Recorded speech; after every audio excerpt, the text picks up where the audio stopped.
प्रस्तुत गर्न लागिरहेको छु एउटा कविता लेख्नु भएको छ शारदा पौडेल सापकोटाले। पाटिहानी 5 चितवन उहाँको स्थायी ठेगाना हो, हाल स्पेनमा हुनुहुन्छ। कविताको शीर्षक छ फूल अनि बेसिया।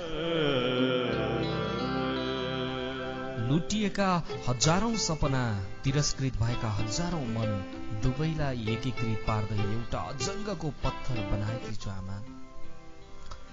लुटिएका हजारौं सपना, तिरस्कृत भएका हजारौं मन, दुवैलाई एकीकृत पार्दै एउटा अजङ्गको पत्थर बनाएकी छु आमा।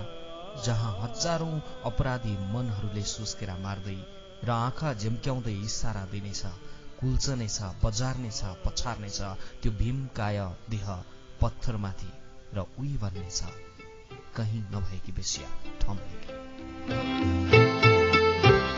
हो चुपचाप सहिदिन्छु जसरी बाटोमा एउटा सानो पत्थरले सहेको हुन्छ, उसै गरी बहिदिन्छु जसरी मैदानमा बिस्तारै नदी बहेको हुन्छ। अनि आउनेछ ऊ समीपमा, फूल सम्झेर स्पर्श गर्नेछ, सौन्दर्यमा रमाउनेछ, राख्नेछ बाहुमा, बिस्तारै हराउनेछ म भित्र, अनि मिल्काउनेछ विकार, अनि उही भन्नेछ कहीँ नभएकी बेसिया ठमेलकी।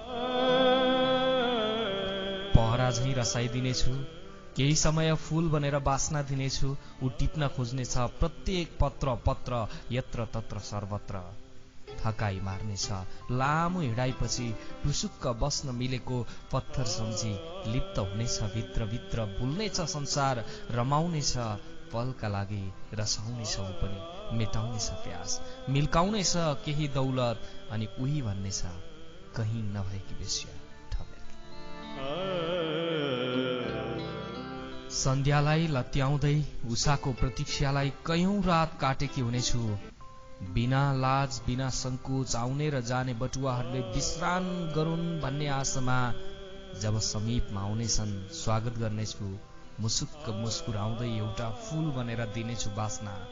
लुट्नेछ सौन्दर्य, मेट्नेछ थकाई, गर्नेछ विश्राम, तान्नेछ सन्तोषको श्वास, हराउनेछ भित्रै, भुल्नेछ संसार र छिनमै भुल्नेछ सब कुरा, अनि उही भन्नेछ कहीँ नभएकी ठमेलकी बेसिया।